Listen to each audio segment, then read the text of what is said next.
नमस्कार, स्वागत आहे आपल्या श्रीज किचन मराठीमध्ये। आज आपण बघणार आहोत श्रीचं फेवरेट चहा।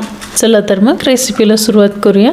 सर्वात प्रथम मी इथे गॅस पेटवून घेतलाय आणि गॅसवर चहाचं भांडं ठेवलंय। चहाच्या भांड्यामध्ये आपण इथे 1 कप पाणी टाकून घ्यायचंय। मी इथे 2 कप चहासाठी 1 कप पाणी टाकून घेतेय। पाणी उकळल्यानंतर आता आपल्याला किसलेलं आलं टाकायचंय। तुम्हाला आवडत असेल तर तुम्ही कुटेलं आलं देखील घालू शकता, पण मी इथे किसलेलं घालतेय। किसलेलं आलं टाकल्यानंतर आता आपल्याला एक वेलची टाकायची आहे।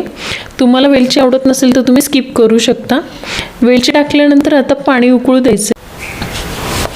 पाणी उकळल्यानंतर आता आपण इथे चहापत्ती घालणार आहे। तुम्हाला कडक चहा आवडत असेल तर तुम्ही चहापत्ती जास्त देखील घालू शकता।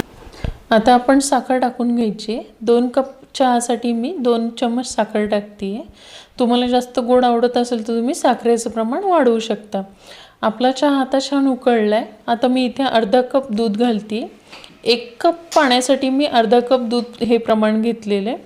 याच्यामुळे आपला चहाचा कलर छान येतो, चहा घट्ट होतो आणि चहाचा गडद कलर येतो, पांढरा शुभ्र येत नाही। दूध जास्त घातल्यामुळे कधी कधी काय होतं, चहा पांढरा शुभ्र येतो।